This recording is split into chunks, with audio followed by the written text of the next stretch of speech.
Thank you, Mr. Chairman, for having this. This is well needed, and thanks to the witnesses for being here. It's going to be very informal. Obviously, we don't have a lot of senators here. There's a vote going on. They will be here soon. Actually, both of us have to go vote. We'll be in and out. But thanks to all the witnesses. Today's discussion on a very important issue for my constituents in Alabama, and we're on the Gulf, and we're obviously in the tornado flyaway, as we call it, down south, and we live in a very vulnerable area of need a lot of times.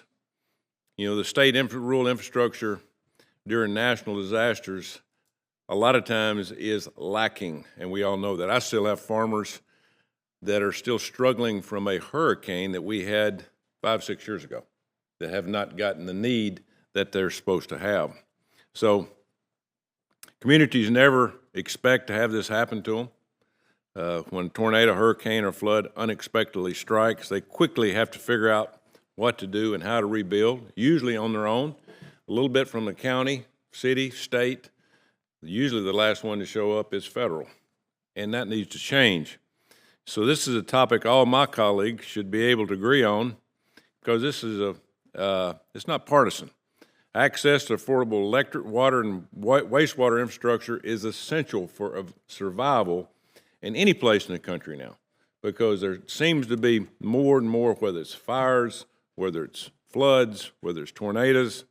Of course, we all know we have hurricanes. Disaster resiliency, community safety, and rapid recovery are critical to all Americans impacted by natural disasters, but this is especially in the rural areas.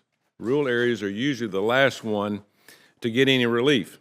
Just this week, Hurricane Beryl has wreaked havoc across Texas and brought high winds, torrential rain to Arkansas, Missouri, and the Midwest. Alabama, my state, is all too familiar with natural disasters due to its proximity to the Gulf of Mexico, making the state more prone to tropical storms, hurricanes, and extreme weather. Over the past few years, Alabama has suffered through its fair share of natural disasters such as Hurricane Michael, Ivan, Sally, and numerous tornadoes. Storms like these highlight the significant need to prioritize investments in rebuilding and hardening critical infrastructure that provide water, electricity, especially in the rural communities. Our rural communities often struggle to compete for federal grants to help recovery efforts from natural disasters due to lack of full-time grant writers, attorneys, and experts who are able to identify available relief resources. Unfortunately, they are oftentimes ill-equipped to navigate the maze of bureaucracy and complex application process. On top of that, I routinely hear about workforce challenges in my state of Alabama and across the nation. Our rural areas really struggle to recruit and maintain qualified and technical assistant experts, certified operators, and technicians, placing them at a competitive disadvantage compared to their urban counterparts. Many certified water and electrical operators across the country are aging towards retirement without enough qualified applicants to backfill their positions. So considering the numerous challenges already faced in rural areas, the last thing we need is more burdensome government red tape, which seems to be more and more every year.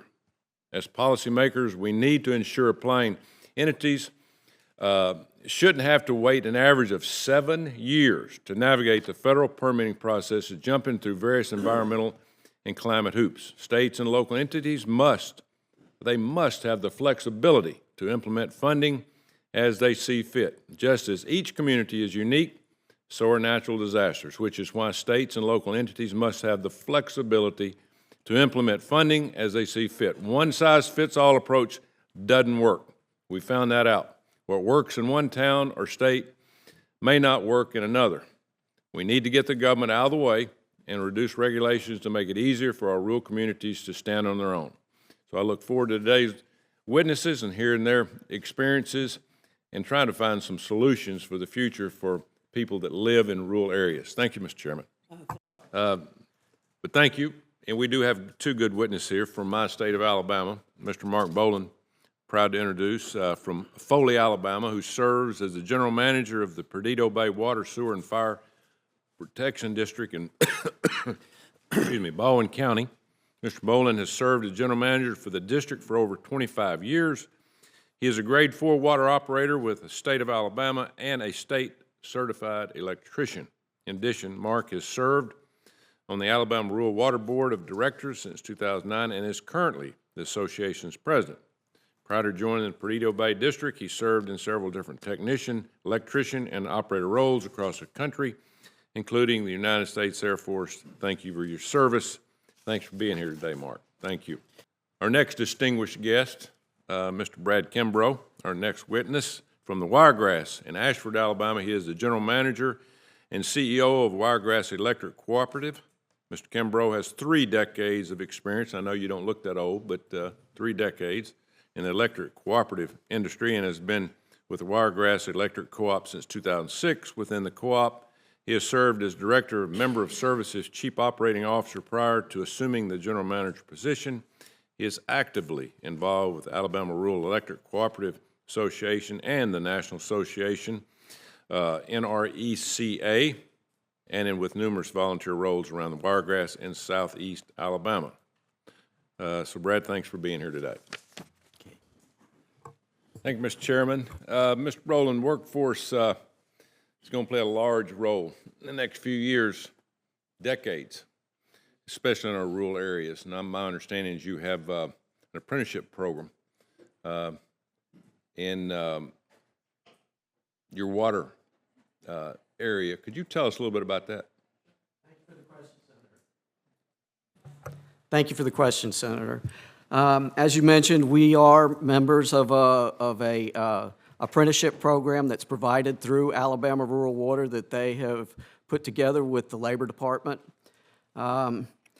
First off, I'd like to say you were talking about the aging workforce. I'm one of them. I'm getting to an age where I'm looking at retirement. Our system currently right now has 6 certified operators. Of those 6 certified operators, four of us are at retirement age or quickly approaching. In fact, I've got 1 operator that's retiring this month. So it is imperative that we can get younger people involved, hired in the system, and get them trained, provide the proper training. We've found out by partnering with Alabama Rural Water Association and the apprenticeship program that they can provide an avenue that we can get our employees classroom time to get the education that they need in order to pass certification, state certification, so that they can become licensed operators. It's also hands-on, work under a mentor type program. And I'm proud to say that right now we've got 1 employee that is in the apprenticeship program. He is fixing to finish it. He's already acquired his Alabama State certification, and we've got another employee we're fixing to put in there. And I'd also like to mention that the employee that we have in the apprenticeship program right now that's finishing up will be the first graduate in the state of Alabama in the apprenticeship program. So I feel that it's very important, Senator, that we look out for young people and try to bring them into the field and get them involved, and that we have ways to get them educated and also give them the tools that they need so that they can go out and make the taps, put in the services. And Do you have any recommendations for the Farm Bill that we're putting together for workforce development? Yes, sir. If we can get these, as you know, the apprenticeship program was started with rural development funds back in 2018. Coming forward, anything that we can get in to help with the technical assistance and training that is in the Farm Bill, if we can get any help, any more help in there, I honestly believe that that would be a great benefit to us. Mr. Kimbrough, y'all, do you have any workforce development in your area? Yes, sir, Senator, we do. We work with our local and regional state to to do that. Yes, sir. Sure do. And very successful at it. Of course, you know, the success of businesses moving in is to have the people to employ, and that's very critical. You know, most people don't know where your region is in the part of Alabama. You're not actually on the Gulf, but you do see quite a bit of devastation from tornadoes to hurricanes, as we saw a few years ago. Right. And you have huge problems with electric and water anytime we have this devastation. Speak to the importance of being able to utilize all energy sources like natural gas. Tell me about your experiences with that. Yes, sir. Well, as CEO of Wiregrass Electric Cooperative, I'm concerned about reliability and affordability. They're both important. We would like to see an all approach where one size doesn't fit all. We certainly depend on a lot of generation resources, and we need that capacity. Certainly after these storms, we need to have the reliability is very critical, and having access to that affordability and reliability is critically important as we move forward in this country. Yeah, I'd like to ask all of you this question, if you want to add in on this. What problems do you see with smaller water systems as compared to the larger water systems? Mr. Brolin, we'll start with you in terms of getting funding. How do we fight that problem for rural areas? Thank you for the question, Senator. Going through the RD apply process can be very tedious and cumbersome. I've done it myself before, and it takes time. You have to provide engineering reports, as a lot of these other people have testified today. You have to fill out all their paperwork, get budgets together. They want 5-year capital improvement budgets, and they want, you know, your audited reports. So there's a lot that goes into it. And fortunately, we've got enough people at our system that I could do it myself and work through the process along with our engineering firm. But there's so many water systems throughout the state of Alabama that don't have the people and the resources to do that themselves. And there does need to be a vehicle where they can assist these smaller systems. And that's one of the things that Alabama Rural Water does supply. They have people and they have the resources. They can go out and they can call on these smaller systems if they have a need. If they reach out and they say, hey, we want to apply for some rural development funds, that they've got the people that can assist them and get these applications filled out and turned in. Mr. Kimbrough? Yes, sir, Senator. Infrastructure is so important. Water, sewer, electricity, broadband, everything for our community. And in rural America, which I represent, if you don't have those things, then people aren't coming, businesses aren't coming, they're not providing jobs and not providing hope for quality of life for our rural America. So it's majorly important. And I would just say that the programs that are in place, like the Rural Utility Services Program, RUS, FEMA after natural disasters, those are really helpful programs that really helps rural America not be left behind, and that's majorly important. Yeah, one more question if I could. Oh, we won't, good. I want everybody to answer this one. Man-made disasters, cyber attacks. Who wants to start? Have you had any problems with it? How did you overcome it? And what do you see down the road to be able to stop it? Have at it. Go ahead. Yes, sir. Thank you for bringing up that subject. At our water system 10 years ago, we ended up getting, I don't know, we think it came through email, but we ended up getting ransomware. They locked all of our files up. We couldn't access any of our customer files. We couldn't get into any of our company files. Fortunately, this happened on a weekend, on a Friday, and it was a long weekend. I believe it was Labor Day weekend.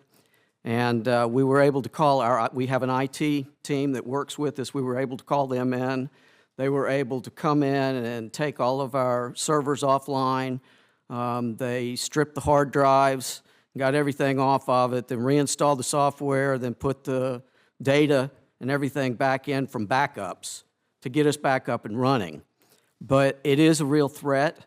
I'm afraid that it's growing right now, and there's a lot of things that need to be done, and I think that, you know, training and technical assistance in that area is greatly needed. But it's scary when you're in a situation like that, you know. Fortunately, I can say that none of our customers' information was compromised, or none of our company's information was compromised, but it's scary because you don't know what's going to happen. And the funny thing about it, when we were hacked and they got into our files, they never sent anything wanting a ransom. They just tied everything up. So, but that's our experience. Anybody else? Yes, sir, Senator. We were actually had a cyber attack hit our system in July 3rd of 21, and we were down 4 days, mostly out of precaution, just going through things and making sure we didn't bring it back up, and you know, before we knew we were safe. But it's a real concern. We spent a lot of resources, human resources, dollars, of course. The bad guys get smarter, it seems, every day, and what worked today, you know, they figure it out, so you're constantly chasing that. It's a very big concern, and in some cases it locks us down to where it's not as friendly to do business with us as we would like. You know, like speaking credit card information over the phone, you can't do, you know, because you're not PCI compliant in those regards. And our, you know, members, we want to make sure their information is protected. Certainly their financial information, credit card information, and so on, so forth. It's a major concern. We spend a lot of resources looking at it, and literally hope and pray every day that nothing bad happens. Any other experiences? Go ahead. From a NACO perspective, and it doesn't matter which one of the 3,069 counties, parishes, or boroughs we represent, I think we have to recognize with cybersecurity, it's not a fair fight. You know, the bad guys only have to be right once to win. We have to be right every day, every hour to win. And there's many of those local governments that don't have the resources, don't have the capacity to make sure that they're state-of-the-art, that continual improvement on cybersecurity. It's something that I think it's only going to get worse, and it's something we've got to recognize. I would just offer, we've been digging into this in Vermont as well. Frankly, one of the saving graces, if it can be considered that we've discovered is many of our smallest water systems aren't actually connected to the outside world, and that is their best form of prevention. I don't know that that's long-term sustainable, and certainly comes with other costs. And we're starting from square one oftentimes for locales that are connected to the internet with some sort of remote access. Oftentimes folks haven't even set passwords. So thinking, you know, to the minds of the bad guys and who are constantly advancing, and we're still at the stage where many of these systems have the default passwords remaining in there as the access point. Is a challenging set of circumstances. So there's an enormous need for education, understanding, building that awareness. Vermont is challenged by the fact that we don't have county government, as Ted has spoken to, 250 plus municipal entities, 400 plus public water systems. And so figuring out how to deliver those services in partnership with Vermont Rural Water is the direction we're headed. Thank you. Thank you for asking. As the insurer for most of the state's water and sewer systems, I can simply point to how hard it is to insure these things. And they're really uncovered. When these things do happen, oftentimes it is the town itself that needs to shoulder the burden, the system itself that needs to shoulder the burden, because that market's so hard, because it is such a risk. So you can't buy insurance for this? In Vermont, you get a very minimal amount of coverage, not enough to restore the system in the worst case scenario.